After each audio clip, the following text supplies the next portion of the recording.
Wala kang kwenta. Kaima, mula ngayon, fired ka na. Umalis ka sa harap ko bago ko patawagin ang security para kalad ka rin ka palabas. Ang boses ni Manager Sandra ay parang isang matalas na latigo na humahagupit sa katahimikan ng Onyx Department Store.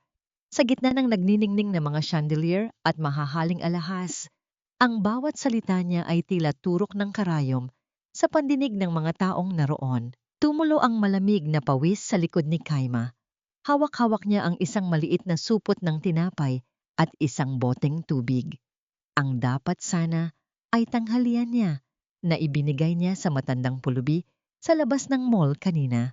Ang kanyang mga kamay ay nanginginig, hindi dahil sa takot, kundi dahil sa panghihina ng katawan matapos ang 10 oras na pagtayo sa kanyang istasyon nang walang kain. Tiningnan ni Kaima ang kanyang sapatos na bahagya ng kupas ang kulay, isang malaking kaibahan sa kumikinang na sahig na kanyang nililinis gabi-gabi.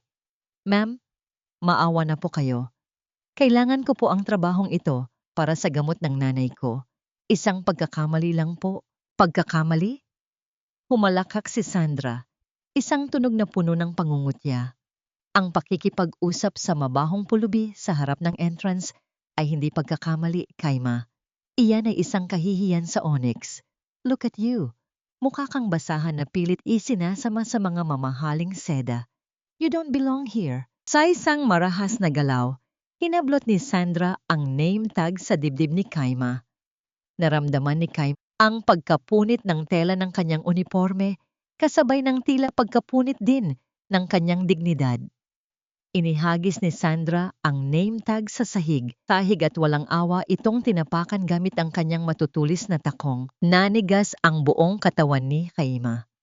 Ang bawat tibok ng kanyang puso ay tila isang mabigat na tambol na umaalingaw-ngaw sa kanyang dibdib.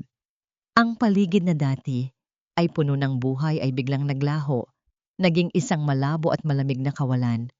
Ang supot na hawak niya ay dahan-dahang nalaglag, lumikha ng isang mahinang tunog sa semento na tila simbolo ng pagguho ng kanyang mga pangarap. Hindi siya makahinga.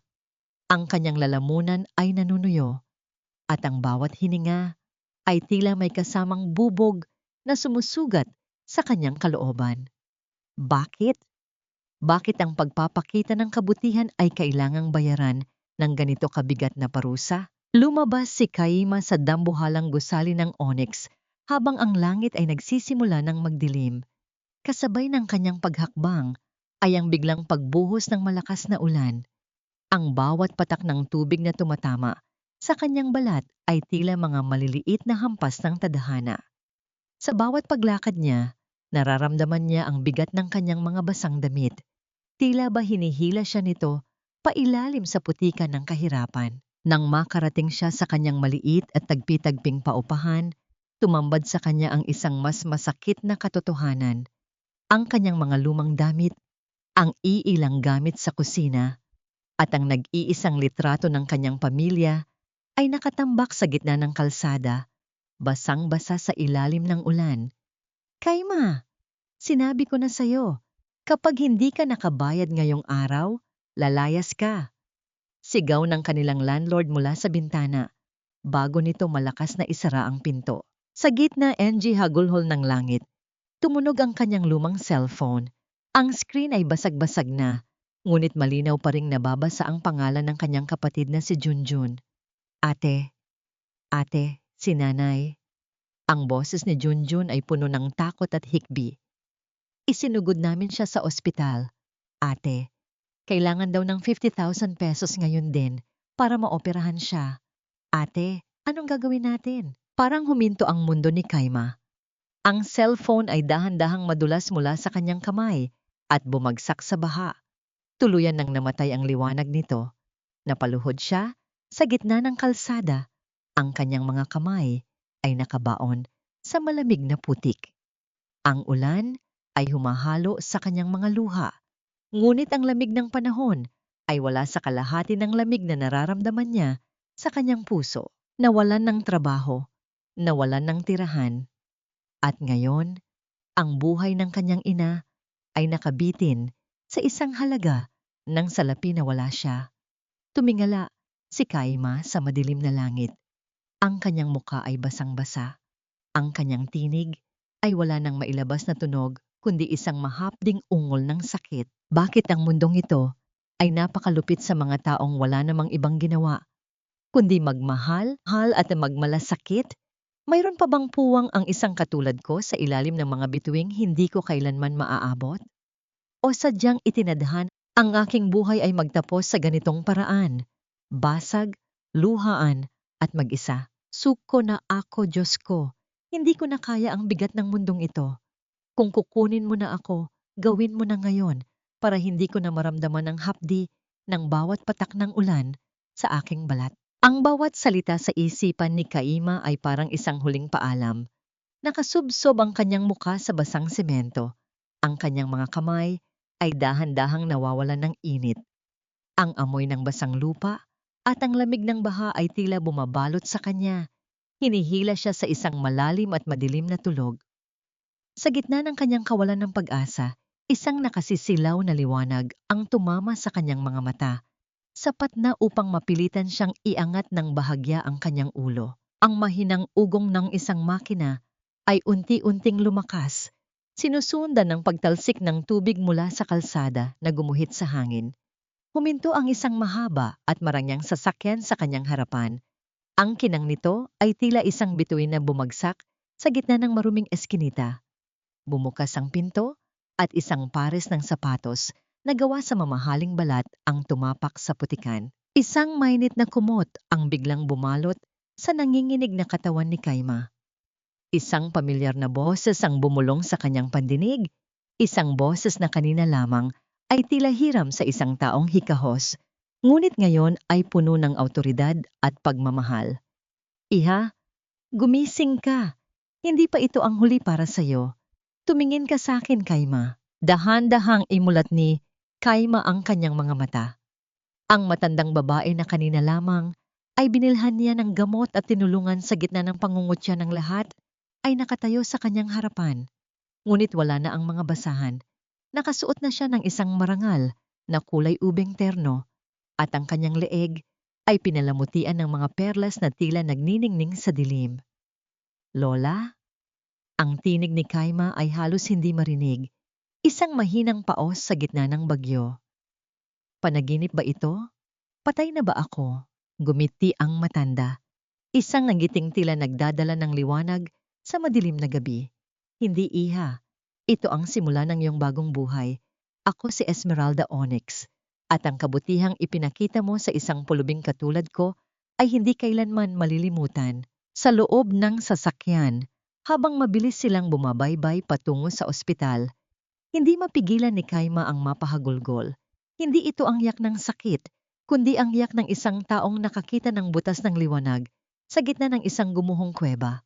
Pagdating sa ospital, ang mga doktor at nurse na dati ay hindi man lang siya matingnan ay biglang nag-unahan sa pag-asikaso sa kanyang ina. Walang tanong tungkol sa deposito, walang pag-aalinlangan sa kanyang kakayahang magbayad. Ang panggalang Onyx ay sapat na upang buksan ang lahat ng saradong pinto. Nang matiyak na ligtas na ang kanyang ina at nasa loob na ng isang pribadong silid, naupo si Lola Esmeralda sa tabi ni Kaima. Hinawakan niya ang kamay ng dalaga. Ang mga daliring magaspang dahil sa trabaho ay dahan-dahang hinaplos ng matanda. Kaima, ang mundong kinagagalawan ko ay puno ng mga taong may ginto sa bulsa pero bato ang puso. Ang apo ko, si Mateo, ay isa na roon. Nilamon na siya ng pera at kapangyarihan hanggang sa makalimutan na niya kung paano maging tao. Kailangan ko ang isang pusong katulad ng sayo sa loob ng aking tahanan. Napatingin si Kaima sa matanda, puno ng pagkalito. Ano pong ibig ninyong sabihin, Lola? Gusto kong manirahan ka sa mansyon ng mga Onyx bilang aking personal na tagapangalaga. Ngunit higit pa roon, gusto kong ipakita mo sa apo ko na mayroon pang mga taong hindi kayang bilhin ng salapi. Tulungan mo akong ibalik ang kaluluwa ng pamilyang ito at sisiguraduhin kong wala ng luha ng kahirapan na papatak muli sa iyong mga mata.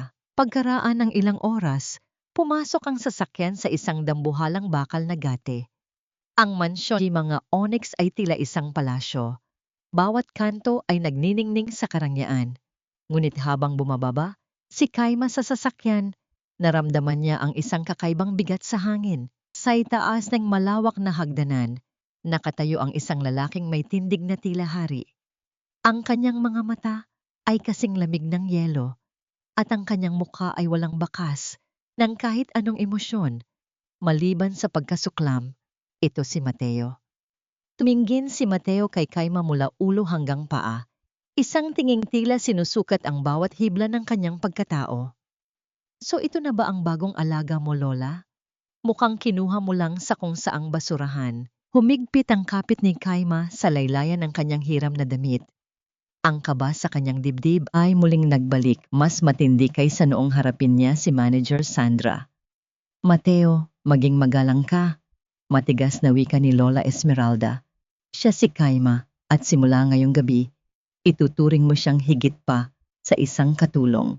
Gumisi si Mateo, isang nanggising puno ng panganib at pangungutya. Humakbang siya pababa, papalapit kay Kaima hanggang sa maramdaman ng dalaga ang init ng kanyang hininga. 1 linggo. Bibigyan kita ng 1 linggo bago ka kusang tumakbo palabas ng gate na yan habang umiiyak. Dito sa bahay na ito, Kaima, walang puwang ang mga mahihirap na nagpapanggap na anghel. Tumalikod si Mateo at iniwan silang nakatayo sa malawak na sali. Naiwan si Kaima na nakatingin sa kanyang sariling anino sa makintab na sahig.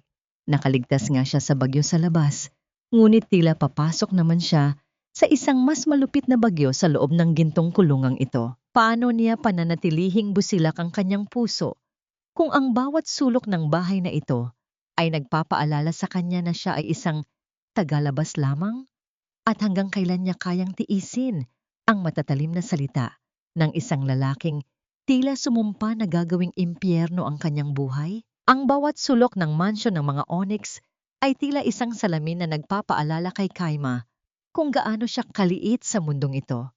Ang malalambot na carpet ay tila lumalamon sa kanyang mga paa at ang mga dambuhalang painting sa dingding ay tila mga matang sumusubaybay sa bawat maliit niyang pagkilos. Hindi siya makatulog sa kama na kasing laki ng buong silid nila sa probinsya. Sa halip na ginhawa, ang naramdaman niya ay ang bigat ng isang gintong hawla. Kinaumagahan, bago pa sumikat ang araw, ay gising na si Kaima. Sanay siya sa hirap, sanay siyang kumilos bago pa magising ang mundo. Ngunit habang bumababa siya sa malawak na hagdanan, isang tinig na kasing talas ng bubog ang nagpatigil sa kanyang paghinga. So, the charity case is finally awake. Tell me, do you always walk like a thief in the middle of the night? Or is that just part of your nature? Nakaupo si Doña Victoria sa dulo ng mahabang hapagkainan. May hawak na tasa ng tsa, ang kanyang buhok ay maayos na maayos kahit maaga pa, at ang kanyang mga mata ay nanunuri. Tila naghahanap ng dumi sa isang malinis na tela. Lumapit si Kaima at yumuko bilang tanda ng paggalang ang tradisyonal na pagmano na itinuro sa kanya ng kanyang ina. Magandang umaga po, Ma'am Victoria, mahinang sabi ni Kaima. Don't call me ma'am. You're not a maid, at least according to my mother-in-law. But for me, you are nothing but an eyesore. Wika ni Victoria sabay baba ng tasa na lumikha ng isang matunog na pagtama sa porselana. Ang dumi mo tingnan. Even in those borrowed clothes, amoy mahirap ka pa rin. Stay away from the expensive furniture. Baka mahawaan ng germs mo. Bago pa makasagot si Kaima, bumukas ang pinto ng dining hall at pumasok ang isang babaeng tila galing sa isang fashion magazine. Ito si Clarissa. Ang kanyang ngiti ay matamis, ngunit ang kanyang mga mata ay malamig at kalkulado. Oh, Tita Victoria, don't be so hard on her. She's the new toy of Lola Esmeralda, right? Biling ni Clarissa kay Kaima habang lumalapit. Hi, I'm Clarissa, Mateo's fiancé, and you are the girl from the streets? Kaima po, sagot ng dalaga. Pinipilit na huwag manginig ang boses. Kaima, what a unique name, sabi ni Clarissa. Bigla siyang tumalikod at tila hindi sinasadyang nasagi ang tasang puno ng mainit na kape sa gilid ng mesa. Bumuhos ang mainit na likido sa braso at kamay ni Kaima. Napasinghap si Kaima sa hapdi, ngunit hindi siya sumigaw. Nanatili siyang nakatayo, ang mainit na kape ay dahan-dahang tumutulo sa kanyang balat. Nag-iiwan ng mapulang marka. Pinanood siya ni Clarissa na may kunwaring gulat sa muka. Oops, I'm so sorry. My hand slipped. Are you okay, sweetie? You should be more careful where you stand. Sabi ni Clarissa. Ang tono ng boses ay malayo sa tunay na paghingi ng paumanhin. Sa kabilang dulo ng silid, nakasandal sa hamba ng pinto si Mateo. Pinapanood niya ang buong eksena. Ang kanyang mga bisig ay nakahalukip-kip. Wala siyang ginawa upang tulungan si Kaima. Nakita niya ang pamumula ng balat ng dalaga. Nakita niya ang panginginig ng mga labi nito. Ngunit ang tanging lumabas sa kanyang bibig ay isang malamig na pangungutya. See? I told you, Lola. She's weak. Sa isang tasang kape lang, parang maiiyak na. Wika ni Mateo habang naglalakad papalapit. Kung gusto mong manatili rito, Kaima, matuto kang tumayo sa sarili mong mga paa. Dito sa bahay na ito, ang mga mahihina ay kinakain ng buhay. Lumipas ang maghapon na puno ng mga utos at pangiinsulto. Nang sumapit ang gabi, nang ang mansyon ay balot na ng katahimikan, dahan-dahang lumabas si Kaima patungo sa malawak na hardin.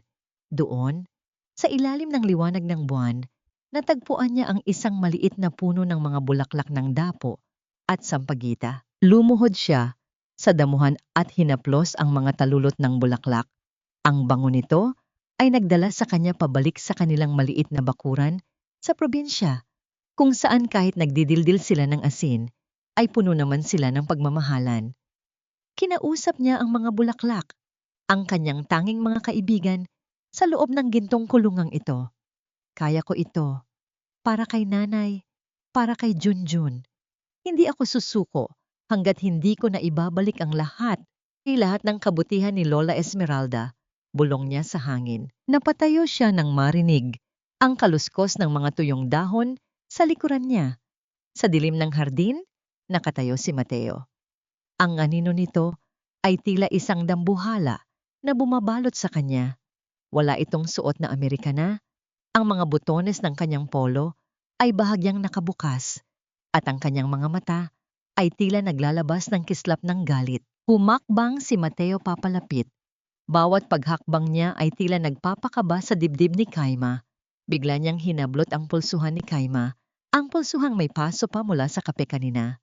Napangiwi si Kaima sa sakit. Ano sa tingin mo ang ginagawa mo rito? Are you trying to act like a victim again? Maring tanong ni Mateo. Ang boses ay mababa at puno ng banta. Huwag kang umasa. Natatagal ka rito sa pamamagitan ng pagpapaawa. Alam ko ang mga kakatulad mo, Kaima. Gagamitin mo ang kabaitan ni Lola, tapos pagnanakawan mo kami. Hindi po ako ganong tao, Sir Mateo. Sagot ni Kaima. Pilit na kumakawala sa mahigpit na pagkakahawak nito. Lahat kayo. Ganyan ang sinasabi sa umpisa. Mas lalong hinigpitan ni Mateo ang hawak. Sapat na upang maramdaman ni Kaima ang bawat pintig ng kanyang sariling dugo. Huwag kang umasa na tatagal ka rito. I will make sure you leave this house whether you like it or not. At sisiguraduhin kong wala kang madadala kahit isang kusing. Nagtagis ang mga bagang ni Mateo. Ang kanyang muka ay ilang pulgada na lamang ang layo sa muka ni Kaima. Sa gitna ng katahimikan ng gabi, ang tanging naririnig ay ang mabilis na paghinga ni Kaima at ang malakas na pintig ng kanyang puso na tila gustong kumawala sa kanyang dibdib. Ano ang gagawin ni Mateo upang mapatalsik ang dalaga? At hanggang kailan kayang tiisin ni Kaima ang hapdi ng sugat sa kanyang balat at ang mas matinding hapdi ng pangungutya sa kanyang dangal? Ang bawat hakbang ni Kaima sa loob ng mansyon ay tila paglakad sa ibabaw ng manipis na bubog. Alam niyang sa bawat sulok ay may matang nagmamasid, naghihintay ng kanyang pagkakamali.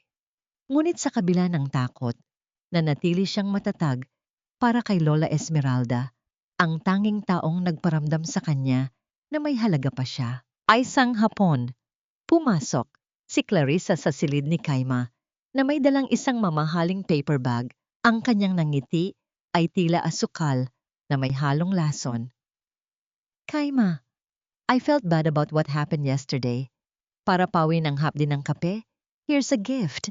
Isang lumang dress ko ito, but for someone like you, it's probably worth a year's salary. Inilabas ni Clarissa ang isang itim na bestida na may punit sa laylayan. Hindi ito regalo. Ito ay isang panibagong paraan ng pangiinsulto. You should be thankful, Kaima. At least now, you won't look like a real beggar inside this house. Hindi kumibo si Kaima. Tinanggap niya ang bag at yumuko ng bahagya. Salamat po, Miss Clarissa. Pagpalain po kayo ng Diyos. Ang mahinahong sagot ni Kaima ay tila isang sampal kay Clarissa na naghahanap ng galit mula sa dalaga. Nang sumapit ang oras ng pag-inom ng gamot ni Lola Esmeralda, maingat na inihanda ni Kaima ang baso ng tubig at ang mga tableta. Ngunit hindi niya alam, habang abala siya sa pagkuha ng bimpo, mabilis na pinalitan ni Clarissa ang isa sa mga gamot sa maliit na lalagyan. Pagkainom ni Lola ng gamot, hindi nagtagal ay nagsimula itong humingal. Ang matanda ay napahawak sa kanyang dibdib. Ang kanyang muka ay namumutla. At ang bawat hininga ay tila isang pakikipaglaban. Lola! Lola! Anong nangyayari? Natatarantang sigaw ni Kaima. Mabilis niyang hinaplos ang likod ng matanda, ngunit lalong bumigat ang paghinga nito. Biglang bumukas ang pinto at pumasok si Doña Victoria, kasunod si Mateo. Anong ginawa mo? Sigaw ni Victoria habang itinutulak palayo si Kaima. Pinainom mo ba siya ng maling gamot? Mateo, tignan mo.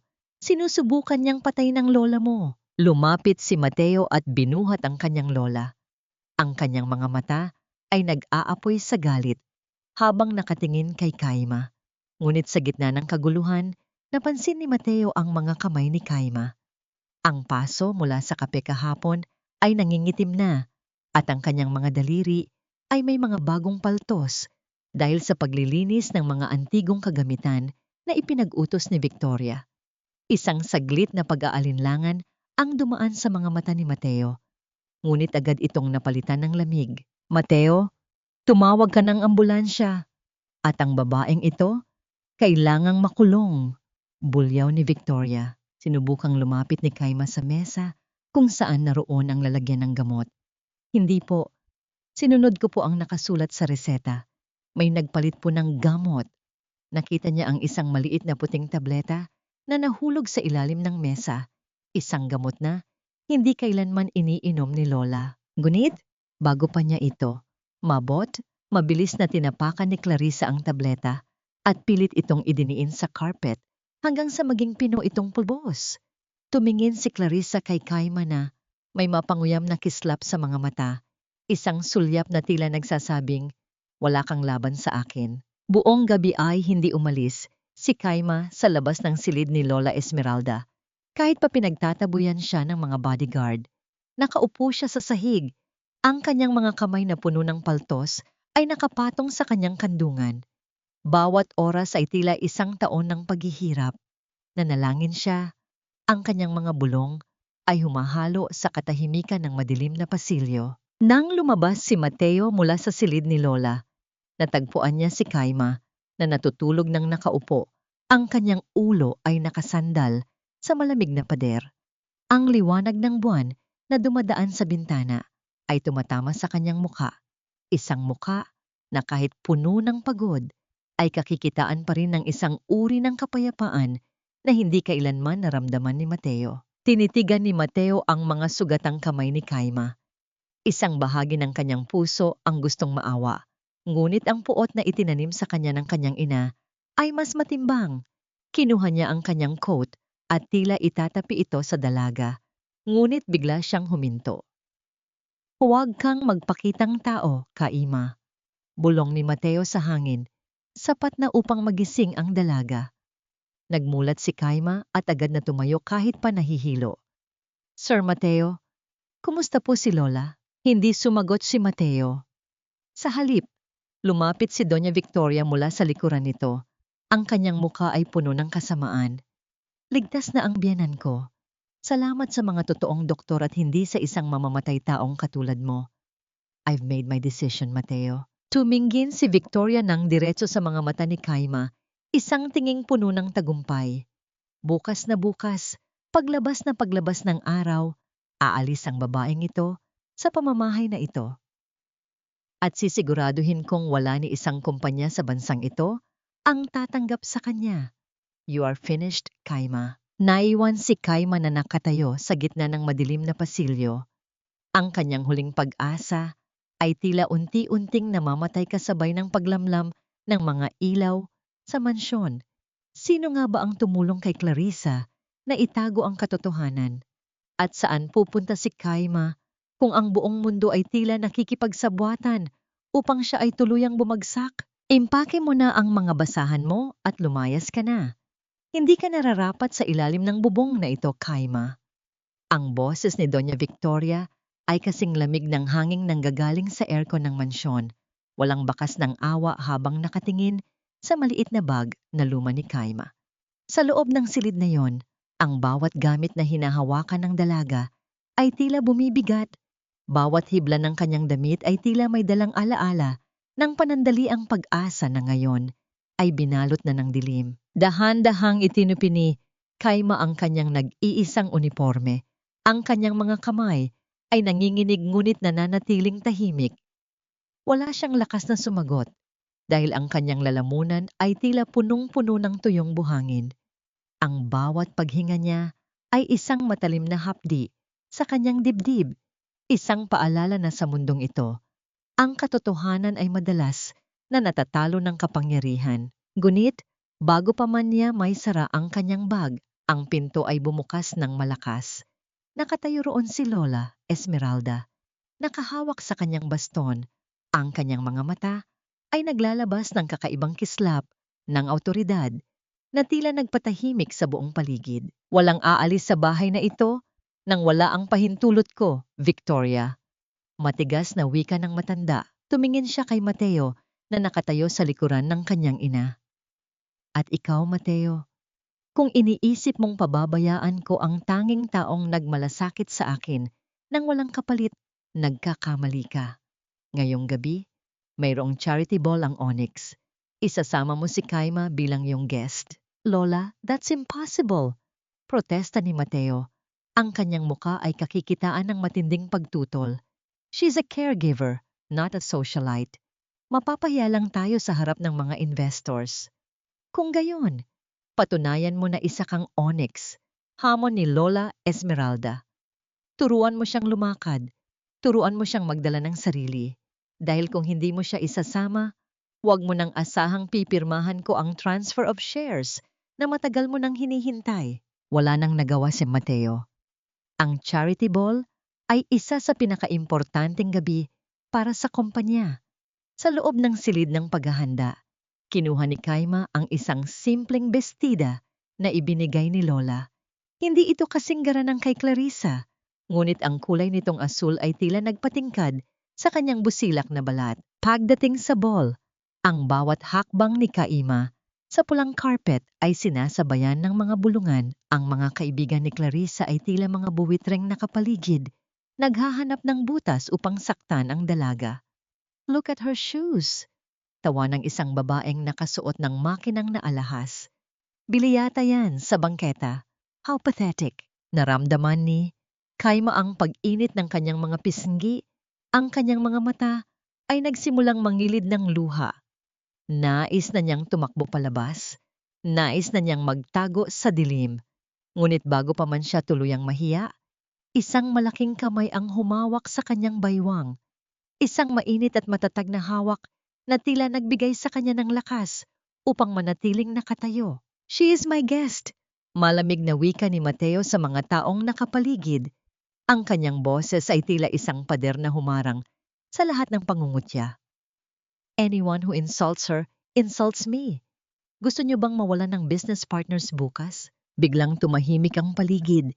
Hinila ni Mateo si Kaima patungo sa gitna ng sayawan. Habang tumutugtog ang isang malambing na musika, naramdaman ni Kaima ang bilis ng pintig ng kanyang puso. Ang distansya sa pagitan nila ni Mateo ay tila naglaho. Ang amoy ng mamahaling pabango ng lalaki ay humahalo sa amoy ng sampagitan na suot ni Kaima. Thank you, Sir Mateo. Bulong ni Kaima, ang kanyang ulo ay bahagyang nakasandal sa dibdib ng lalaki. Don't get used to this, Kaima.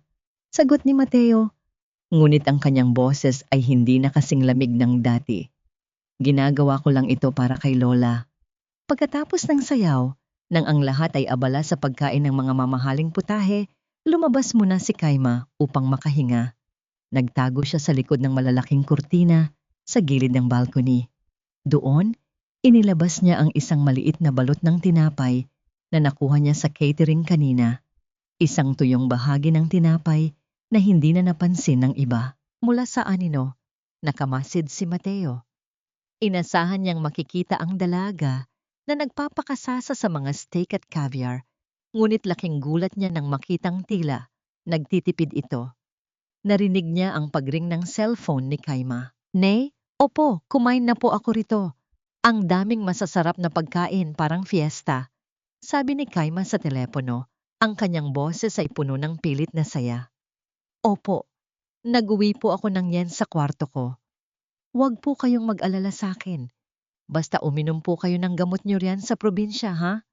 Mahal ko po kayo." Ibinaba ni Kaima ang telepono at muling kumagat sa tuyong tinapay, habang ang mga luha ay dahan-dahang pumapatak sa kanyang mga pisngi. Ang bawat nguya niya ay tila may kasamang pait ng pagsasakripisyo. Nanigas si Mateo sa kanyang kinatatayuan. Ang lahat ng akala niya tungkol kay Kaima, na ito ay isang manggagamit, na ito ay nagpapanggap lang, ay tila gumuho sa isang sandali. Nakita niya ang isang anak na handang magutom at magsinungaling para lamang hindi mag-alala ang kanyang ina. Nang matapos ang party, tahimik ang biyahe pawi sa loob ng sasakyan. Ang ulan ay dahan-dahang tumatama sa bintana.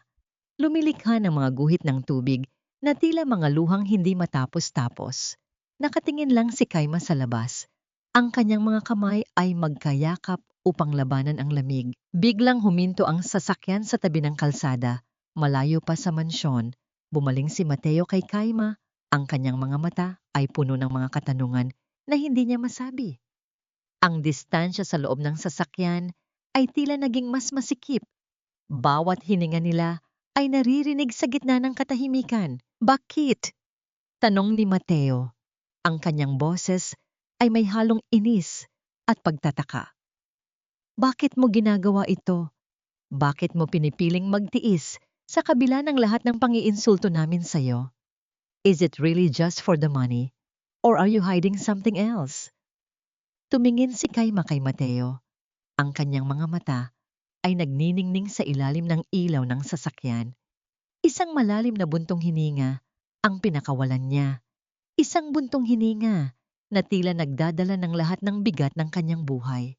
"Hindi niyo po maiintindihan, Sir Mateo," mahinang sagot ni Kaima. "Ang katulad ko po, walang karapatang mapagod. Dahil sa bawat pagod ko, may isang buhay na umaasa sa akin." Inabot ni Mateo ang kamay ni Kaima, isang reflex na hindi niya napigilan. Ngunit bago pa man maglapat ang kanilang mga balat, isang malakas na tawag ang pumasok sa cellphone ni Mateo. Ang pangalan ni Clarissa ay kumikislap sa screen, dala ang isang balita na muling magpapabago sa ihip ng hangin. Ang bawat sulok ng mansyon ng mga onyx ay tila nababalot ng yelo, isang karangyaan na walang init at mga pader na hindi marunong ngumiti. Ngunit isang umaga, nagpasya si Kaima na dalhin ang init ng kanyang kinalakihan sa loob ng malawak at malamig na kusina. Dahil sa matinding pangungulila ni Lola Esmeralda sa mga pagkaing nagpapaalala sa kanyang kabataan, nakiusap si Kaima na siya muna ang magluluto para sa almusal. Nagsimula ang paggisa. Ang bawat pagtama ng sandok sa kawali ay lumilikha ng isang masiglang himig na tila gumigising sa natutulog na bahay. Ang amoy ng bawang na dahan-dahang nagiging ginintuan sa mainit na mantika ay humahalo sa bango ng sariwang luya at sibuyas. Isang malaking kaldero ng sinigang na hipon ang nakasalang, kung saan ang asim ng tunay na sampalok ay dahan-dahang kumakapit sa bawat gulay, sa labanos, kangkong, at sitaw. Sa itaas na hagdanan, huminto si Mateo. Ang kanyang ilong ay nabuhay sa isang amoy na matagal na niyang hindi nararamdaman sa loob ng sariling tahanan. Ang bango ay hindi galing sa mga mamahaling sangkap na madalas ihanda ng kanilang mga chef. Ito ay amoy ng pagmamahal, amoy ng bahay. Dahan-dahan siyang bumaba, tila hinihila ng isang mahiwagang tali, patungo sa kusina. Anong ginagawa mo rito? Tanong ni Mateo. Bagamat ang kanyang boses ay wala na ang dati nitong talas. Nagulat si Kaima at muntik nang mabitawan ang hawak na sandok. Sir Mateo, nagluluto lang po ako para kay Lola. Sabi niya po kasi, namimiss niya ang luto sa probinsya. Hindi sumagot si Mateo. Pinanood niya ang bawat galaw ni Kaima, ang maingat na paghimay ng mga dahon, ang pagtikim sa sabaw na may kasamang pikit ng mga mata upang damhin ang lasa. Sa sandaling iyon, hindi nakita ni Mateo ang isang charity case. Nakita niya ang isang babaeng may dalang kapayapaan sa bawat haplos ng kanyang mga kamay. Ngunit, ang katahimikan ay biglang bumasag nang pumasok si Doña Victoria. Ang kanyang muka ay namumula sa galit. Ang kanyang mga mata ay nanlilisik habang nakatingin sa hapagkainan na puno ng mga pagkaing itinuturing niyang pangmahirap. "What is this smell? It's disgusting!" sigaw ni Victoria. Lumapit siya sa mesa at sa isang marahas na galaw, kinuha niya ang mangkok ng mainit na sinigang. "I told you, Kaima, ayaw ko ng amoy ng squatter sa loob ng mansyong ito." Isang malakas na pagbagsak ng porselana ang umalingaw-ngaw sa buong silid. Itinapon ni Victoria ang sabaw sa sahig. Ang mainit na likido ay tumalsik sa mga paa ni Kaima. "Mahirap na pagkain para sa mahirap na tao. Linisin mo ito ngayon din." Nanigas si Kaima. Ang kanyang mga mata ay napuno ng luha. Hindi dahil sa paso sa kanyang balat, kundi dahil sa pagyurak sa kanyang pinagpaguran para kay Lola. Ngunit bago pa man siya makakilos para kumuha ng basahan, isang malakas na hampas sa mesa ang nagpatahimik kay Victoria. "Enough, Mom!" sigaw ni Mateo. Ang kanyang boses ay dumadagundong sa galit, isang bagay na hindi pa kailanman nakita ni Victoria. "She worked hard for this, at ang pagkaing tinatapon mo ay ang tanging bagay na nagpatingkad sa bahay na ito sa loob ng mahabang panahon." "Mateo, pinoprotektahan mo ang babaeng ito laban sa iyong sariling ina?" Hindi makapaniwalang tanong ni Victoria. "I am protecting what is right," malamig na wika ni Mateo. Tumingin siya kay Kaima, isang tingin na puno ng paghingi ng paumanhin kahit walang salitang lumalabas. "Kaima, go to your room. Ako na ang bahala rito."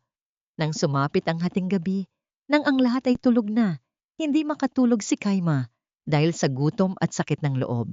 Dahan-dahan siyang bumaba sa kusina upang uminom ng tubig.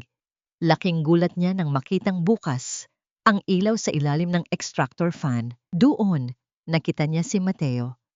Ang kanyang barong ay nakatupi ang manggas at nakaupo siya sa isang maliit na silya.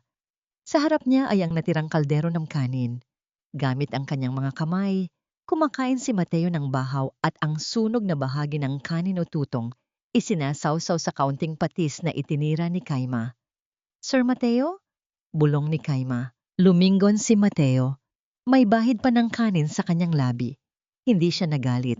Sa halip, isang malungkot na ngiti ang gumuhit sa kanyang mga labi. "Ngayon ko lang na-realize, ang tutong pala ang pinakamasarap na parte ng kanin kapag may kasamang pagmamahal ang pagkakaluto." Angie nabuo sa gitna ng kadiliman. Nagkatitigan silang dalawa, ang bilyonaryo at ang simpleng dalaga, nagbabahagi ng isang sandali na hindi kayang bilhin ng kahit anong yaman.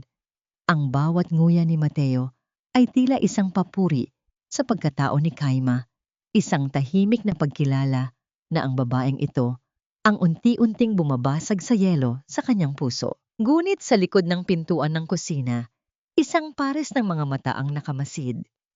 Si Clarissa ay nakatayo sa dilim. Ang kanyang mga kuko ay nakabaon sa kanyang palad hanggang sa magmarka ang mga ito. Ang galit sa kanyang puso ay tila isang apoy na handang tumupok sa lahat. Clarissa took out her phone and sent a message to someone. "It's time. We need to get rid of her before Mateo completely loses his mind over this girl." Anong plano ang gagawin ni Clarissa, upang tuluyang sirain ang namumuong ugnayan ni na Mateo at Kayma at hanggang kailan kayang protektahan ni Mateo ang dalaga kung ang sarili niyang pamilya ang kaaway. Magnanakaw ka! Hindi lang pera ang ninakaw mo, pati ang kinabukasan ng kumpanyang ito. Ang bulyaw ni Doña Victoria ay yumanig sa mga pader ng mansyon. Mas masakit pa sa anumang sampal na natanggap ni Kayma sa kanyang buong buhay. Sa gitna ng sala, nakatayo si Mateo na may hawak na makapal na folder, ang pinakaimportanteng kontrata ng Onyx Corporation na nakuha ng kanilang mortal na kaaway sa negosyo. Ang kanyang muka ay kasing tigas ng bato, at ang kanyang mga mata na dati ay nagsisimula nang magpakita ng init, gayon ay tila naging 2 piraso ng yelo na muling bumaon sa puso ni Kayma. Sir Mateo, hindi ko po alam kung paano napunta yan sa ilalim ng kama ko. Huwag po kayong maniwala sa kanila. Pakiusap ni Kayma, ang kanyang boses ay nanginginig sa takot at pagkalito. Hindi alam? Kayma, ikaw lang ang pumasok sa library ko kagabi para maghatid ng tsa. Ang boses ni Mateo ay mababa, ngunit puno ng poot. I was starting to trust you. Akala ko, totoo ang kabaitan mo. Pero tama si Ma'am, isa ka lang palang mapagpanggap na ahas. Lumapit si Clarissa na may kunwaring luha sa mga mata. Hinawakan ang braso ni Mateo. Mateo, let's just call the police. I caught her sneakily going out of the house at 2 a.m. last night. Akala ko kung saan lang siya pupunta, yun pala ay ibibigay na niya ang mga sikreto natin sa kalaban. Wala po akong pinuntahan. Nandun lang po ako sa kwarto ko. Sigaw ni Kayma. Ngunit bawat salita niya ay tila nilalamon ng malakas na ulan sa labas. Enough with the lies. Muling sumigaw si Victoria. Isang marahas na tunog ng pagbukas ng dambuhalang pinto ang narinig sa buong mansyon. Pumasok ang 2 lalaking nakauniporme. Ang mga bakal na posas na nakasabit sa kanilang baywang ay nagpatingkad sa kuryente ng takot sa loob ng silid. Pinaligiran si Kayma ng mga bodyguard at pulis. Ang mga katulong sa mansyon na dati ay nginingitian siya ay nakatingin na ngayon sa kanya ng may pandidiri. Naririnig niya ang kanilang mga bulungan, mga salitang tulad ng gold digger, trader at walang utang na loob. Naramdaman ni Kayma ang paghigpit ng mga bakal sa kanyang mga pulsuhan. Ang bawat pag-ikot ng kandado ay tila isang hatol ng kamatayan sa kanyang dangal.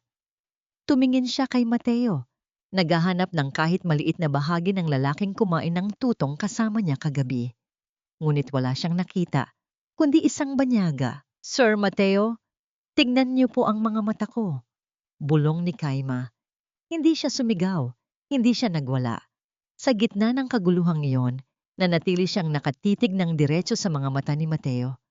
Ang kanyang mga mata ay nagniningning sa ilalim ng mga luha. Hindi luha ng takot, kundi luha ng isang pusong winasak ng maling hinala. Sa gitna ni lahat ng paratang, ang kanyang katahimikan at ang linaw ng kanyang titig ang naging pinakamaingay na protesta. Isang sandali na tila huminto ang mundo para kay Mateo. Nakita niya ang sugat sa puso ng dalaga, isang sugat na mas malalim kaysa sa anumang material na bagay na maaari nitong nakawin. Dalhin na yan sa presinto, utos ni Victoria. Habang hinihila si Kayma palabas, narinig ang isang mahinang iyak mula sa itaas ng hagdanan. Si Lola Esmeralda, nakahawak sa kanyang baston, ay pilit na bumababa habang inaalalayan ng isang nurse. Kayma! Iha, Mateo, itigil mo ito. Hindi niya magagawa iyan. Ngunit huli na. Ang tunog ng sirena ng pulis ay nagsimula nang umalingaw-ngaw sa labas ng gate, humahalo sa hagulgol ni Lola Esmeralda. Ang huling nakita ni Kayma bago siya isakay sa loob ng madilim na sasakyan ay ang imahe ni Mateo na nakatayo sa balkonahe. Ang folder ay unti-unting nalulukot sa kanyang mahigpit na pagkakahawak. Sino nga ba ang pumasok sa kwarto ni Kayma noong 2:00 ng madaling araw? At paano paninindigan ni Kayma ang kanyang katotohanan kung ang lahat ng ebidensya ay nakaturo sa kanya?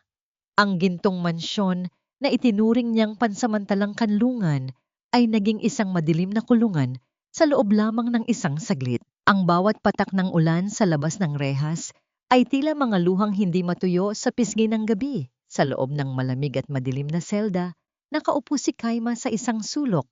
Ang kanyang mga braso ay nakayakap sa sariling mga binti upang hagkan ang natitirang init ng kanyang katawan.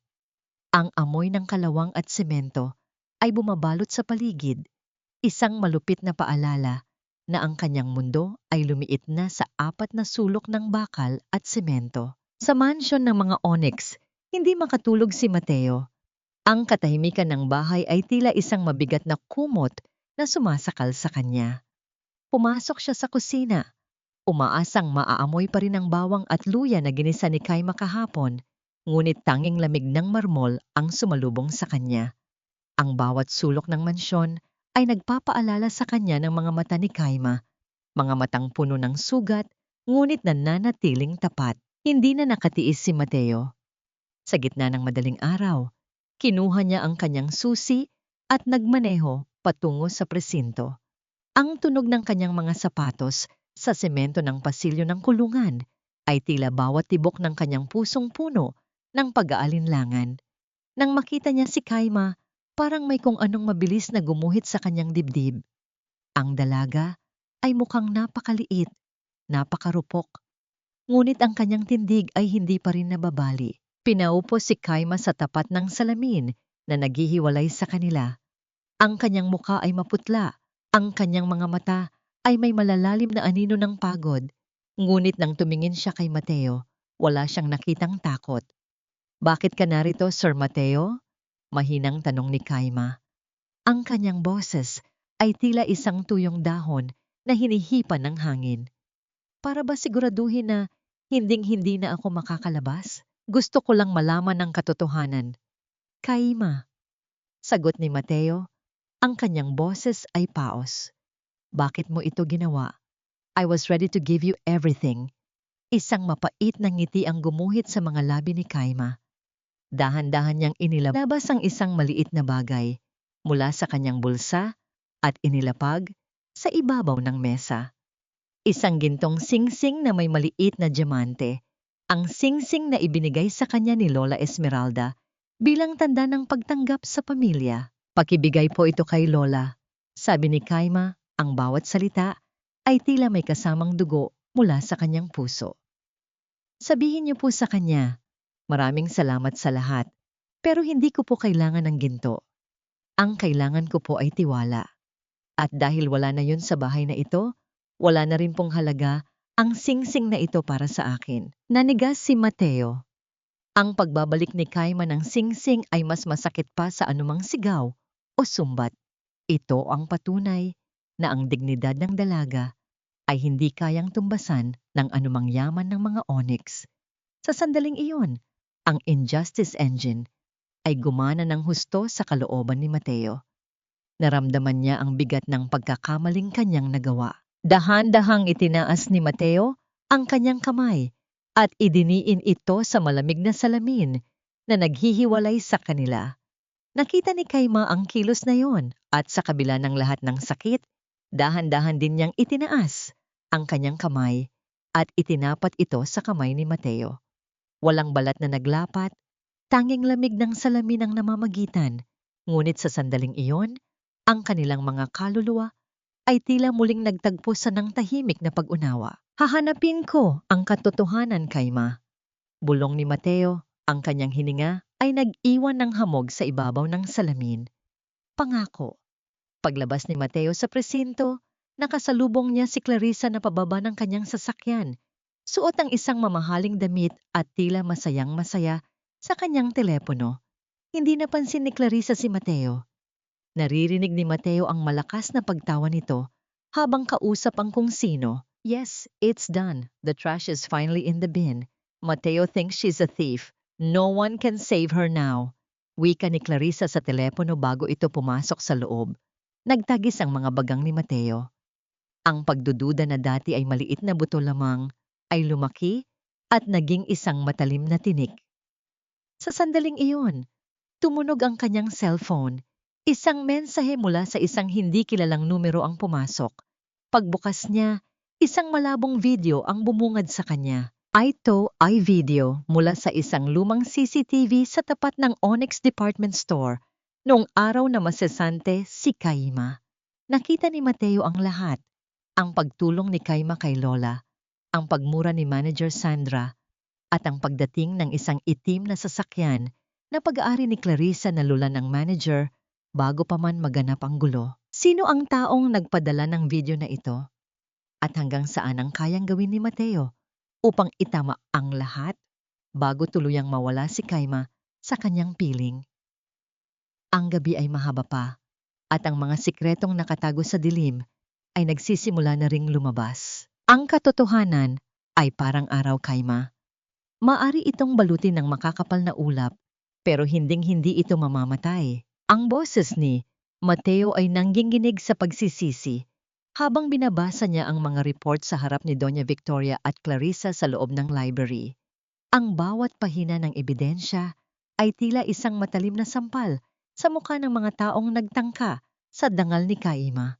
Natagpuan ni Mateo ang isang maliit na kamera na nakatago sa loob ng isang antigong florera, isang lihim na ipinalagay ni Lola Esmeralda noon pa man upang bantayan ang kanyang mga mahahalagang dokumento. Sa video, malinaw na nakita ang pagpasok ni Clarissa sa kwarto ni Kaima noong madaling araw.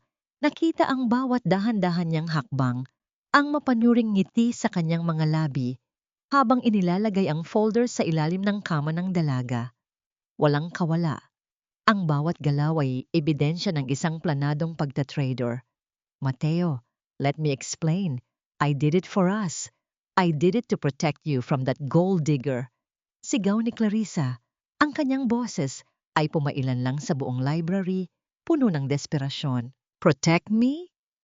Humalakak si Mateo, isang tunog na walang bahid ng saya. Ang tanging kailangang protektahan sa bahay na ito ay ang mga taong inosente laban sa isang katulad mo. Umalis ka na, Clarissa, bago ko pa makalimutan na naging bahagi ka ng buhay ko. Dahil sa takot sa demanda, mabilis na lumaya si Clarissa, ngunit ang bawat hakbang niya palabas ng mansyon ay sinasabayan ng masamang tingin ng mga tauhan. Si Doña Victoria naman ay naiwang tulala, hindi makapaniwala na ang kanyang paboritong manugang ay nagawang lokohin pati siya. Mabilis na nagtungo si Mateo sa presinto. Nang bumukas ang rehas, dahan-dahang lumabas si Kaima. Ang sikat ng araw ay tumama sa kanyang muka at napapikit siya dahil sa nasilaw. Ang kanyang mga balikat ay tila bumagsak sa pagod, ngunit ang kanyang mga mata ay nananatiling malinis at tapat. Sa labas ng presinto, nakaparada ang puting sasakyan ni Lola Esmeralda. Bumaba ang matanda at agad na niyakap si Kaima. Patawarin mo kami, iha. Patawarin mo ang pamilyang ito. Lumapit si Mateo. Sa harap ng maraming tao, sa gitna ng ingay ng kalsada, dahan-dahang lumuhod si Mateo sa harap ni Kaima. Ang bilyonaryong kailanman ay hindi yumuko sa kahit kanino ay naroon ngayon, nasa paanan ng isang simpleng dalaga. Kaima, patawad. Bulong ni Mateo, ang kanyang boses ay basag. Nabulag ako ng galit at hinala. Hindi ko nakita ang katotohanang nasa harap ko na. Patawarin mo ako kung winasak ko ang tiwalang ibinigay mo. Tiningnan ni Kaima ang lalaking nakaluhod sa kanyang harapan. Naramdaman niya ang hapdi ng nakaraan, ang lamig ng selda at ang pait ng mga paratang. Dahan-dahan niyang hinawakan ang balikat ni Mateo at pinatayo ito. Pinapatawad ko na po kayo, Sir Mateo. Mahinang sabi ni Kaima. Ngumiti siya ng bahagya, isang ngiting puno ng kapayapaan, ngunit may kalakip na lungkot. Pero ang patawad ay hindi nangangahulugang babalik ang lahat sa dati. Kailangan ko po munang bumalik sa probinsya. Kailangan ko pong hanapin muli ang sarili ko na nawala sa loob ng mansyong ito. Nanlumo si Mateo. Ang akala niyang magiging masayang pagbabalik ay naging isang pansamantalang paalam. Pinanood niya si Kaima habang sumasakay sa sasakyan ni Lola upang ihatid sa terminal ng bus. Ang distansya sa pagitan nila ay muling lumaki, hindi na dahil sa rehas na bakal, kundi dahil sa sugat na kailangan pang hilumin ng panahon. Habang tumatakbo ang bus patungo sa malalayong bundok ng kanyang probinsya, nakatingin si Kaima sa bintana. Ang hangin ay humahaplos sa kanyang buhok, dala ang amoy ng luntiang damo at basang lupa. Malaya na siya, ngunit sa kanyang bulsa, naramdaman niya ang isang maliit na papel na isiniksik ni Mateo bago siya umalis. Pagbukas niya, may nakasulat na isang numero at maikling mensahe. Maghihintay ako kahit gaano katagal dahil ikaw ang aking tunay na kayamanan. Sapat na ba ang paghingi ng tawad upang muling paglapitin ang dalawang pusong pinaghiwalay ng maling akala? At ano ang gagawin ni Clarissa upang makapaghanti matapos siyang ipahiya ng pamilyang Onyx? Huwag kang mapagkunwari, Kaima. Alam nating dalawa na ang perang ito ang kailangan mo, hindi ang pag-ibig ng anak ko. Isang pirasong papel lang ito, pero ito ang magliligtas sa pamilya mo mula sa putikan. Ang boses ni Doña Victoria ay kasing talim ng bakuna na itinutusok sa laman. Bawat salita ay may dalang lason na unti-unting pumapatay sa pag-asa ni Kaima. Nakatayo ang matandang ginang sa gitna ng maliit at hamak na dampa ni Kaima sa probinsya. Ang kanyang mamahaling seda ay tila isang malaking insulto sa dingding na gawa sa nipa at kawayan. Sa magakamay ni Kaima, hawa niya ang isang sandok. Kasalukuyan siyang nagluluto ng lugaw para sa kanyang inang mahina pa ang katawan.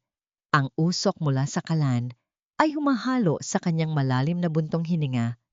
Ang kaibahan ng marangyang tseke na inilapag ni Victoria sa ibabaw ng kanilang lumang lamesa at ang hirap ng kanilang buhay ay tila isang malaking bangin na hinding-hindi niya malalakaran. Naramdaman ni Kaima ang panunuyo ng kanyang lalamunan.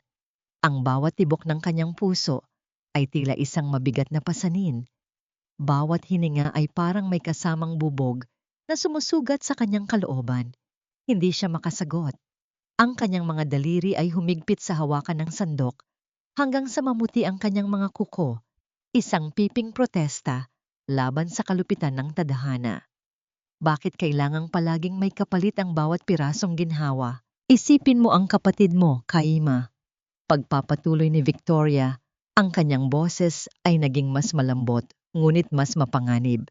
Isang uri ng gaslighting na tila ba ang kanyang kasamaan ay isang anyo ng pagtulong. Gusto mo bang habang buhay siyang maging magsasaka? Ang tsekeng ito ang magpapaaral sa kanya sa Maynila.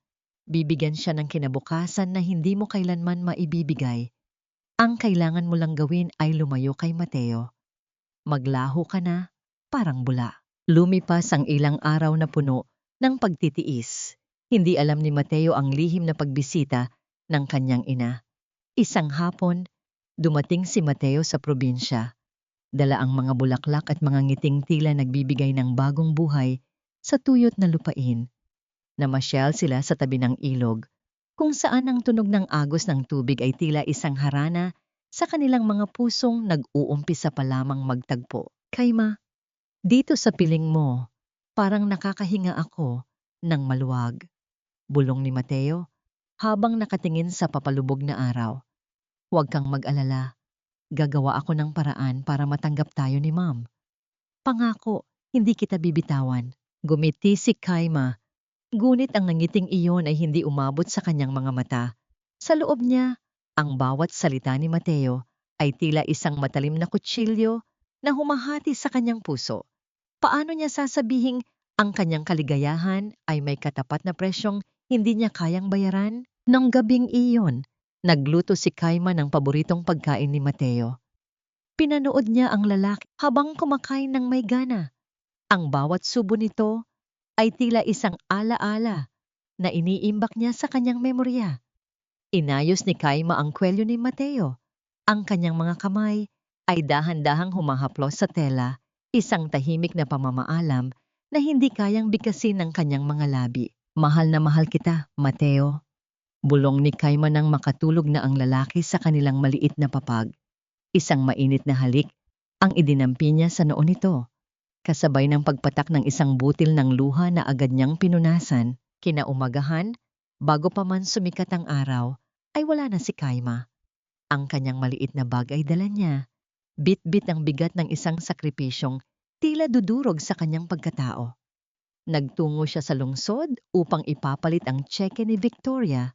Umaasang ito na ang sagot sa lahat ng kanilang problema.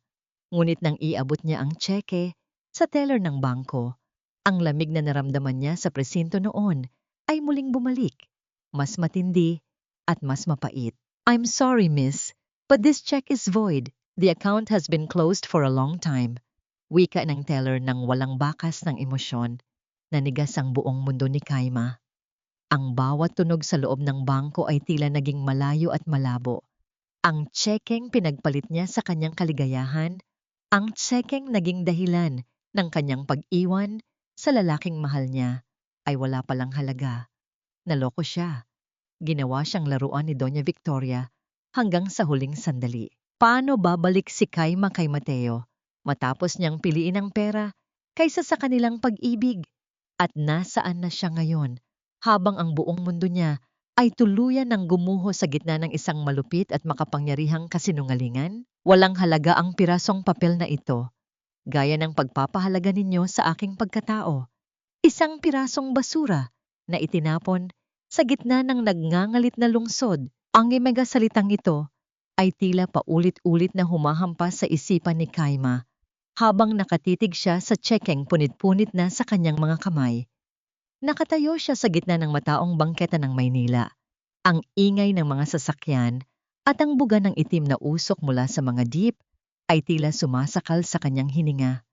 Ang bawat tao na naglalakad ng mabilis ay tila mga aninong walang pakialam sa isang pusong kasalukuyang dinudurog ng katotohanan. Naloko siya. Ipinagpalit niya ang init ng yakap ni Mateo at ang katahimikan ng kanyang dangal para sa isang kasinungalingang nakasulat sa mamahaling papel. Ang bawat patak ng pawis na gumuguhit sa kanyang pisngi ay humahalo sa tuyong marka ng kanyang mga luha.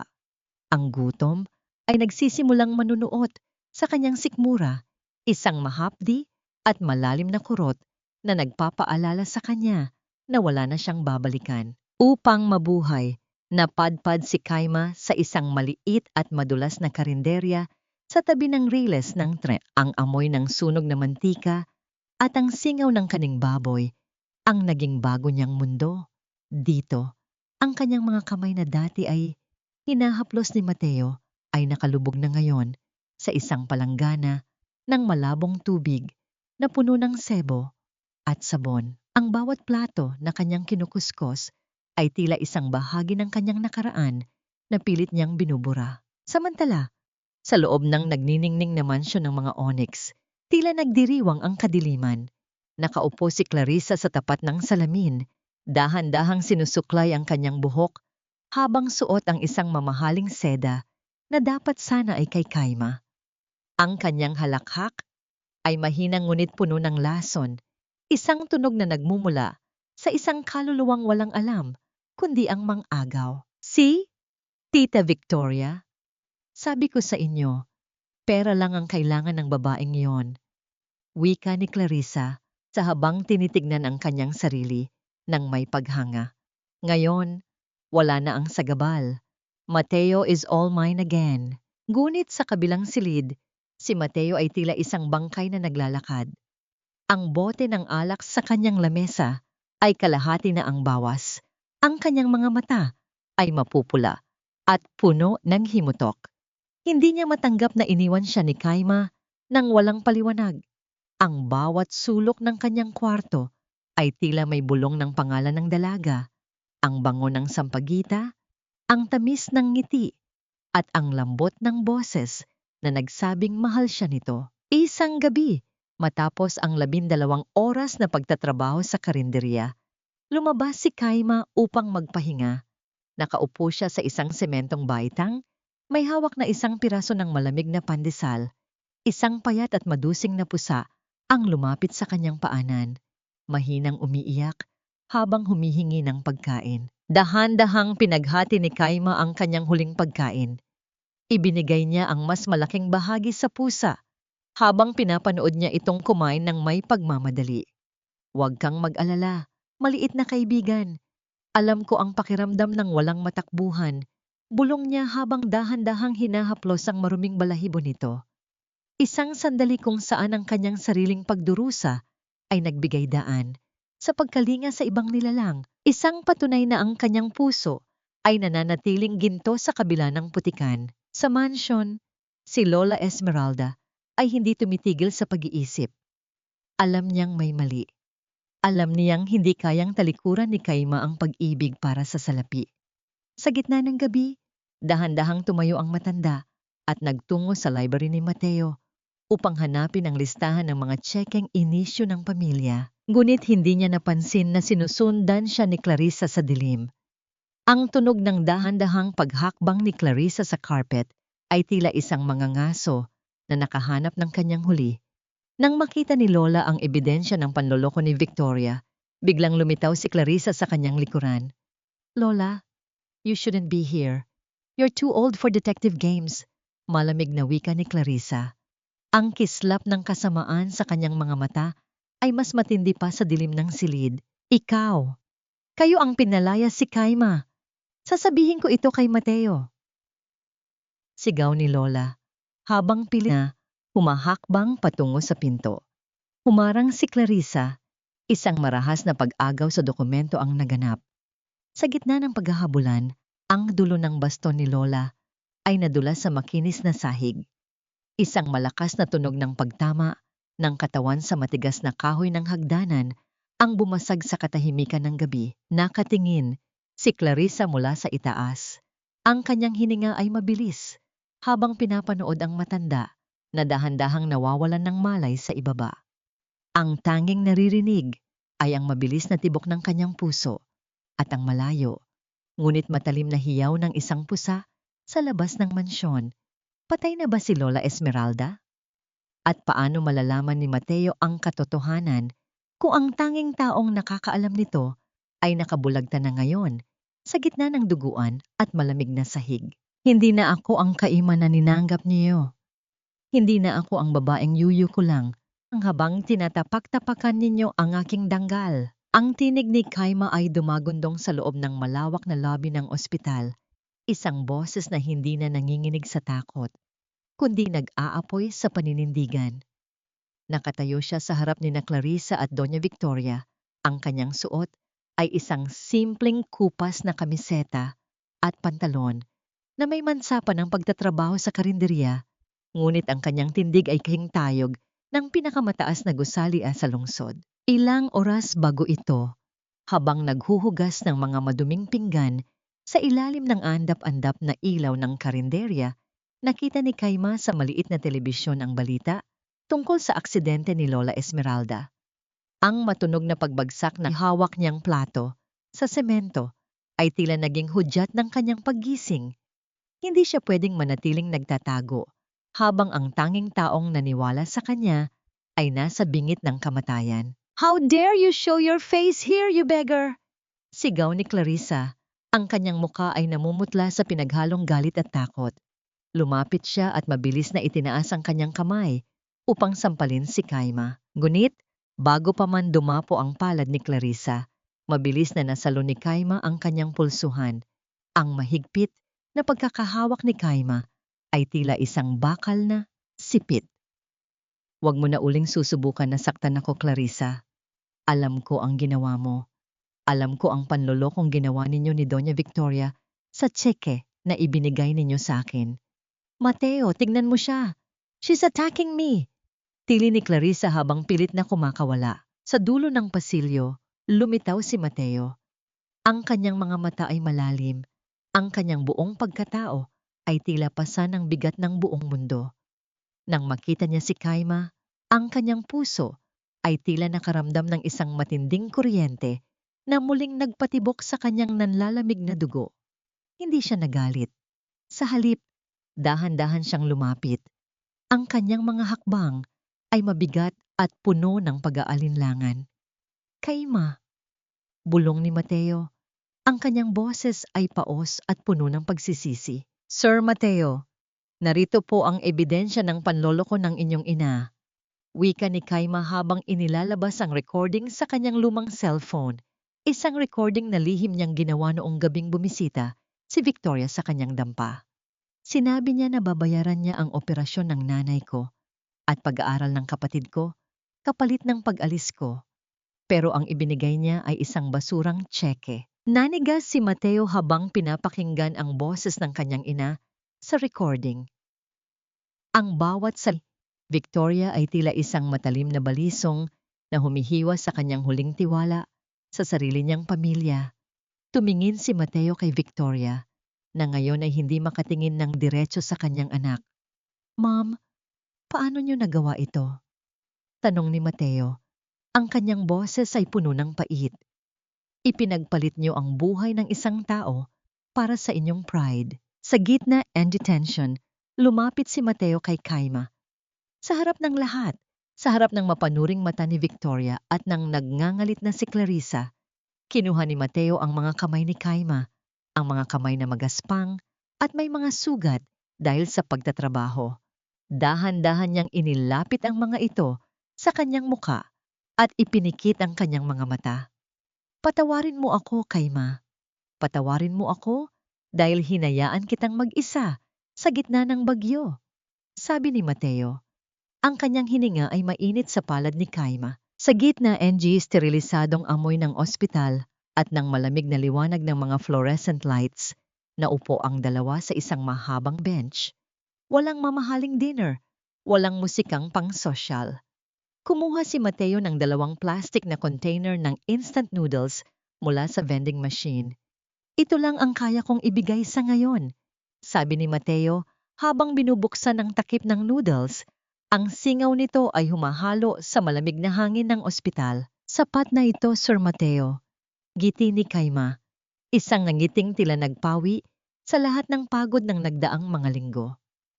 Minsan, ang pinakasimpleng bagay ang pinakamasarap kapag kasama mo ang taong tunay na nagpapahalaga sa iyo. Magkatabi silang kumakain, nagbabahagi ng init sa gitna ng malamig na gabi. Ang bawat higop ng sabaw ay tila isang gamot na humihilom sa kanilang mga sugat. Sa sandaling iyon, ang bilyonaryo at ang tindera ay naging magkapantay, 2 pusong nahanap ang kapayapaan sa gitna ng kaguluhan.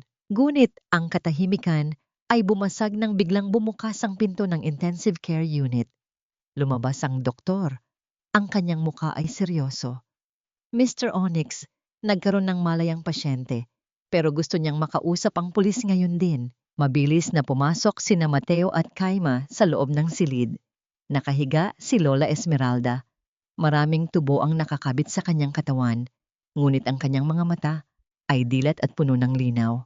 Dahan-dahang itinaas ng matanda ang kanyang nangangatal na kamay.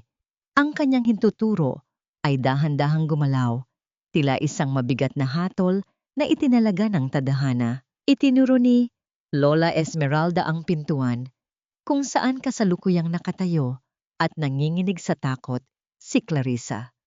Ikaw ang tumulak sa akin. Ang mahinang boses ni Lola ay tila isang malakas na kulog na yumanig sa buong silid. Ano ang magiging katapusan ni Clarissa matapos ang harap-harapang pag-akusa ng matanda?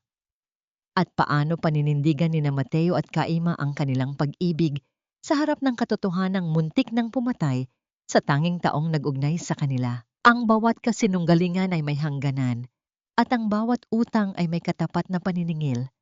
Ngayong gabi, ang madilim na anino na bumalot sa pamilyang Onyx ay tuluyan ng mapapawi ng liwanag ng katotohanan. Ang boses ni Mateo ay kasing bigat ng isang hatol habang nakatingin siya kay Clarissa. Ang silid ng ospital na dati ay puno ng tensyon ay biglang nabalot ng isang nakabibinging katahimikan matapos ang direktang accusation ni Lola Esmeralda. Ang bawat mata ay nakatitig kay Clarissa na ngayon ay tila isang basang sisiw na nanginginig. Ang kanyang mukha ay nawalan ng kulay at ang kanyang mga labi ay tila hindi na makabigkas ng kahit anong salita.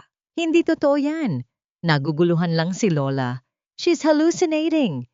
Tili ni Clarissa, ang kanyang boses ay pumiyok sa takot habang paatras siyang humahakbang patungo sa pintuan. Ngunit, bago pa man niya mahawakan ang doorknob, bumukas ang pinto at pumasok ang 2 pulis na kanina pa naghihintay sa labas. Naramdaman ni Clarissa ang malamig na bigat ng bakal na pumalibot sa kanyang mga pulsuhan. Ang bawat pag-ikot ng susi sa posas ay tila tunog ng pagsasara ng pintuan ng kanyang marangyang buhay. Ang kanyang mga pangarap na maging reyna ng Onyx ay gumuho sa isang iglap, pinalitan ng rehas at madilim na selda. Hindi natapos doon ang paniningil ng tadhana. Hinarap ni Lola Esmeralda ang kanyang manugang na si Victoria. Victoria, ibinigay ko sa iyo ang lahat. Pangalan, yaman, at tiwala. Pero ginamit mo ito para manakit ng mga inosenteng tao. Mula ngayon, hindi ka na bahagi ng mansyong ito. Mag-empake ka at lumipat sa maliit na apartment sa probinsya. Doon mo matututunan kung paano mamuhay ng walang tinatapakan. Nanigas si Victoria. Ang kanyang pride na kasing taas ng mga building sa Makati ay tila gumuho at naging abo. Wala siyang nagawa kundi ang tumungo. Ang kanyang mga mata ay puno ng pait habang pinapanood ang kanyang anak na si Mateo na hindi man lang siya matingnan. Lumipas ang ilang linggo. Ang balita tungkol sa pagkakulong ni Clarissa at ang pagpapatalsik kay Victoria ay naging laman ng bawat pahayagan. Ngunit sa gitna ng lahat ng ito, nanatiling payak si Kaima. Itinalaga siya ni Mateo bilang head ng Onyx Foundation, ang sanggay ng kumpanya na nakatuon sa pagtulong sa mga nangangailangan. Isang hapon, nagpasya si Kaima na bumalik sa Onyx Department Store, ang lugar kung saan siya unang nakaranas ng matinding sakit. Ngunit hindi siya naroon upang maghiganti.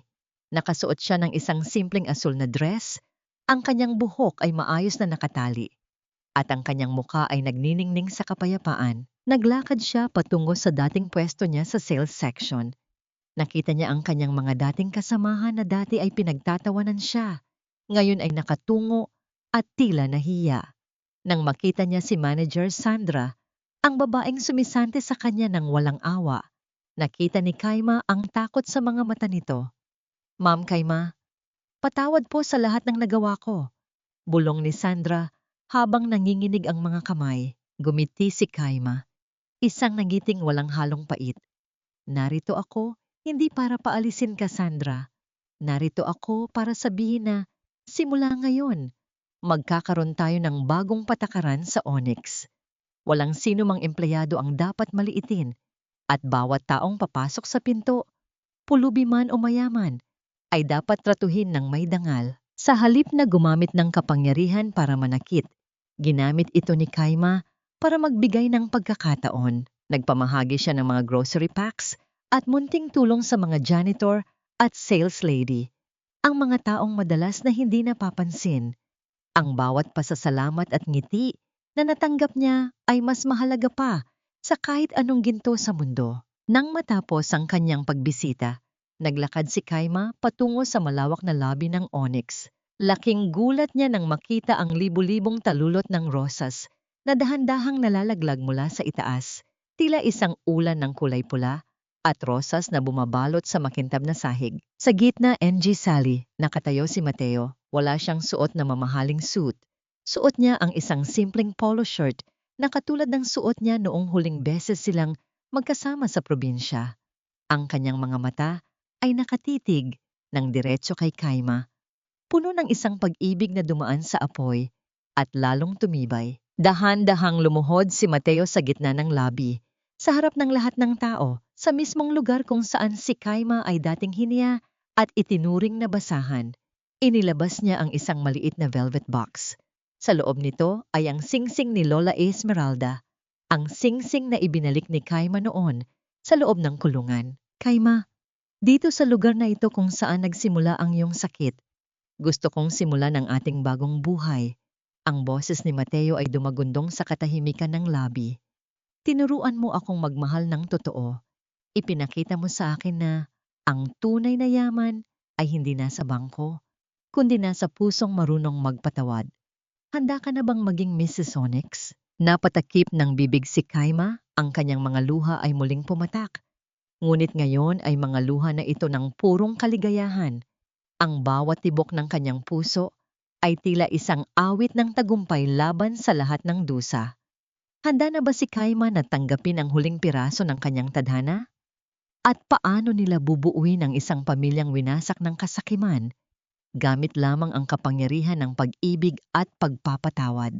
Ang pag-ibig na dumaan sa apoy ay hindi natutupok, kundi lalong nagniningning na parang purong ginto. Ang sikat ng umaga ay dahan-dahang sumisilip sa bintana ng mansyon, ngunit hindi na ito ang malamig na liwanag na dating nagpaparamdam kay Kaima ng takot. Ngayon, ang bawat sinag ng araw ay tila isang mainit na yakap ng pag-asa. Ang buong paligid ay nababalot ng banggo ng sariwang sampagwita at puting rosas. Isang halimuyak na tila nagpapahiwatig na ang bawat sugat ng kahapon ay tuluyan ng naghilom. Sa loob ng kanyang silid, nakaharap si Kaima sa isang malaking salamin. Suot niya ang isang traje de boda na gawa sa pinakamahusay na telang pinya na may mga borda ng maliliit na perlas na tila mga butil ng luha ng kagalakan. Ang kanyang buhok ay maayos na nakapusod, pinalalamutian ng isang antigong suklay na pamana pa mula sa mga ninuno ng mga onyx. Sa salaming iyon, hindi na niya nakikita ang isang api at madusing na tindera. Ang gayon nakikita niya ay isang babaeng nahanap ang kanyang tunay na halaga sa kabila ng hirap. Isang mahinang pagkatok sa pinto ang bumasag sa kanyang pagmumuni-muni. Bumukas ito at iniluwal si Doña Victoria. Ngunit wala na ang dating mapanghamak na tingin at ang matatalim na salita. Nakasuot siya ng isang simpleng barot saya.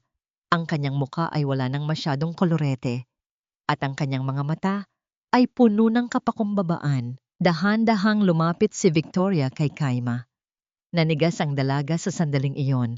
Ang alaala ng tsekeng walang halaga ay panandaliang sumagi sa kanyang isipan.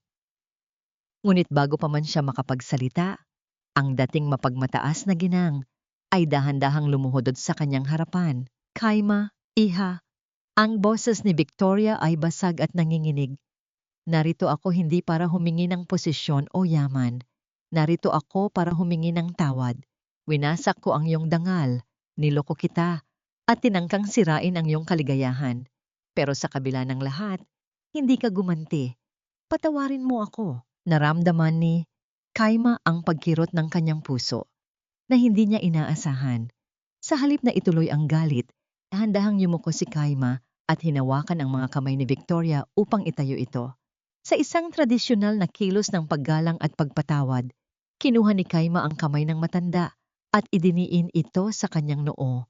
Isang pagmamano na tila naghugas sa lahat ng pait ng nakaraan. Tapos na po ang lahat, Mami. Bulong ni Kaima, ang salitang Mami, ay tila isang musika sa pandinig ni Victoria.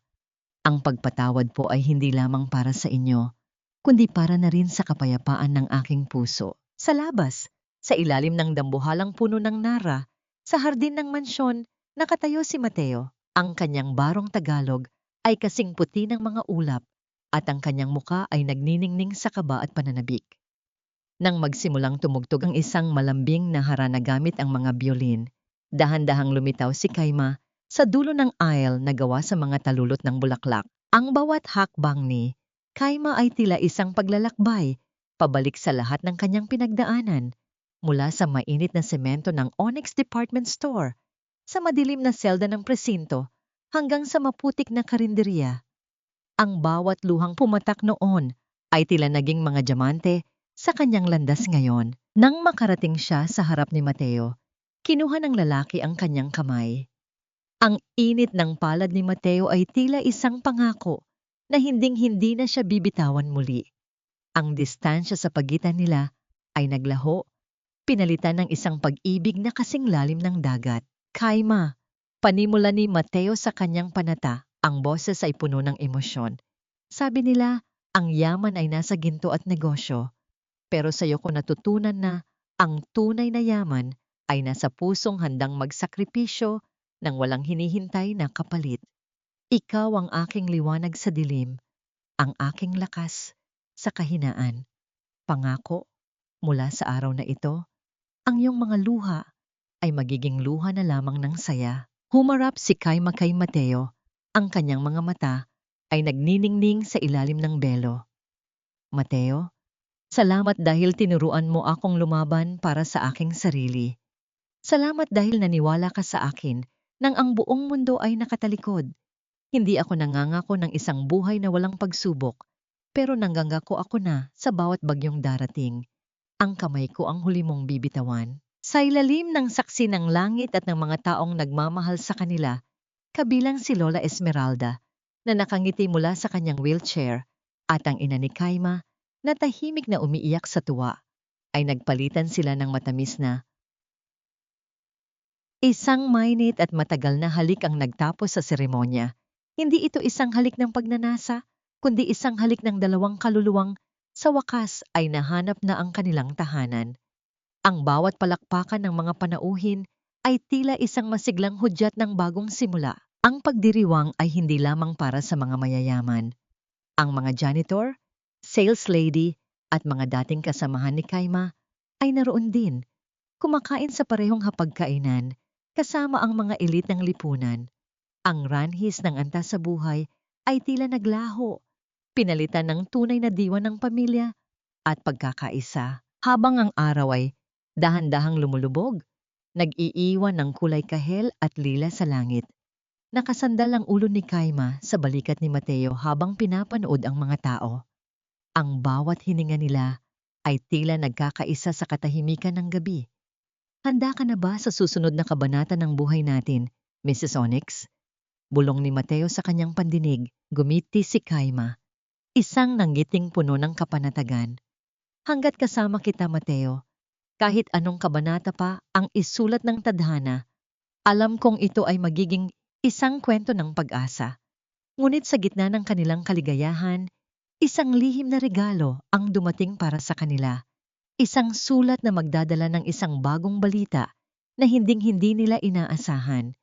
Isang balitang magbubukas ng pinto para sa isang mas maliwanag na bukas. Isang taon ang mabilis na lumipas, tila isang kisap mata sa gitna ng agos ng panahon. Ang mansyon ng mga Onyx na dati ay kasing lamig ng isang libingan, ngayon ay punong-puno ng init, ingay at halimuyak ng mga bulaklak.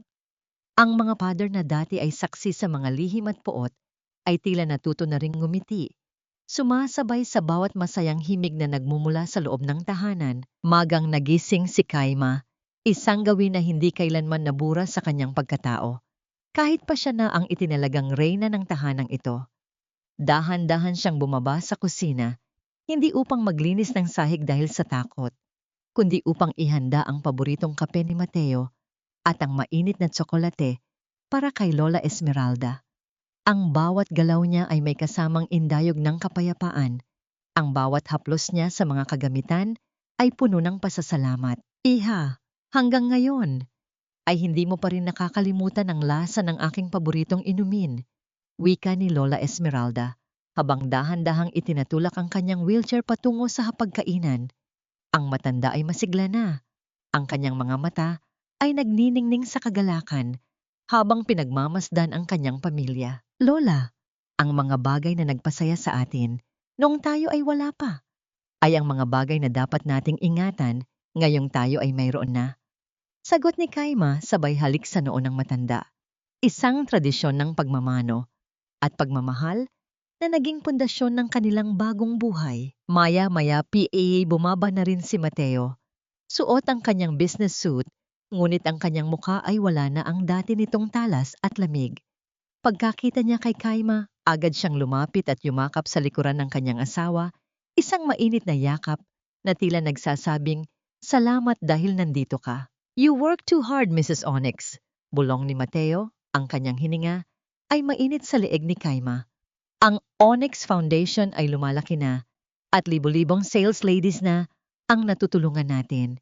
"You should rest a bit." Gumiti si Kaima at himarap sa kanyang asawa.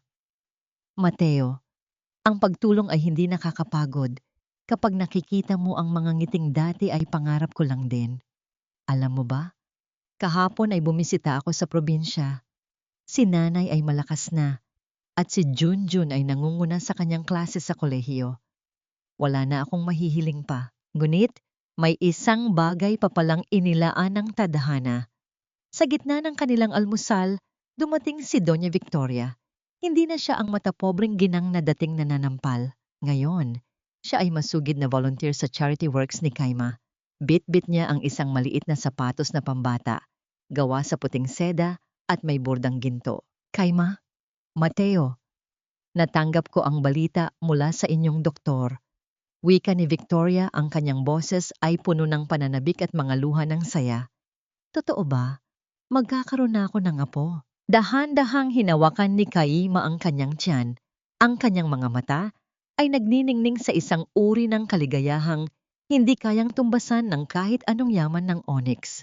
Tumango siya ng dahan-dahan at ang buong silid ay nabalot ng isang masiglang hiyaw ng kagalakan mula kay Mateo.